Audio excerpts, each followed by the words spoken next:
G'day cocktail lovers. This is a modern classic from New Orleans called the Bywater, and it's very reminiscent of the 20th century classics from New Orleans. The classics? Is that what it say? Or just the classics? It's confusing when you're calling something a modern classic. It has got a lot of hype, this cocktail. I've never had it, but it's right up my alley. It was invented by Chris Hanna at Arnaud's French 75 bar in New Orleans. It's just that boozy, stirred down goodness that I love so much, and it's such a good colour. Looks good with the sexy clear ice too. I'm going to give it a taste. Oh, that does not disappoint. This is my favourite sort of cocktail.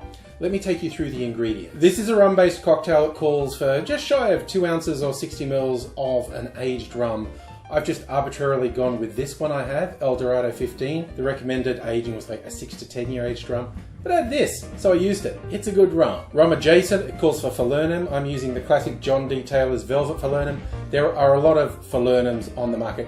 It is essentially a spiced rum liqueur. It's very tasty and goes very well with rum. It also calls for an Amaro. The original recipe is Averna Amaro, but you could go with an Amaro you like in it. And speaking of particular ingredients, you can try a substitute for green chartreuse. Certainly a lot of people are jockeying to be a substitute for green chartreuse because of some people having trouble getting hold of it these days. Those are the key ingredients, and of course, being a New Orleans drink, it has some bitters in there, including New Orleans' own Dr. Peychaud's bitters. That is all the ingredients that go into this really tasty drink, and now I'm going to show you how to make it.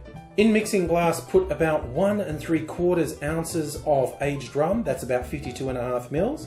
Then 3/4 of an ounce, or around 22.5 mils of Averna Amaro. Then half an ounce, or 15 mils of green chartreuse. Follow that with 1/4 of an ounce, or 7.5 mils of falernum. Rounding things out, doing 2 dashes of orange bitters and 2 dashes of Peychaud's bitters. Add ice to the glass, stir that for 20 to 25 seconds to chill and dilute the drink, and then you could serve this up, but I'm straining it into a rocks glass over a huge chunk of sexy clear ice. Can't get enough of that sexy clear ice. It showed off really well in this one. The original recommendation at the bar was to serve it up. When I saw it on the Difford's guide, he changed the recipe a little and was saying do it in a rocks glass on ice. You know me, I'm going to do the sexy clear ice. And around the end of this video, you should be seeing the link to show you how I make it with no special ingredients. No special ingredients, no special equipment. It's really easy and it looks really cool in drinks. I really think it's worth doing. I remember Uncle Pete from Uncle Pete's Cocktail Shop had at least a semi-viral video on TikTok with clear ice, and a lot of people go, why would you do the trouble? Because it's cool, because it's fun. I want to enjoy my drink visually as well as the taste, and I just love how it looks in a glass. I think you'll like it because it's really easy to do. It might seem difficult, or you might think you need expensive equipment to do clear ice. You don't. Follow the link, do that, and please come back sometime soon. I'll be making heaps more cocktails and I'd love to have you back. Until I do see you again, I'll say cheers.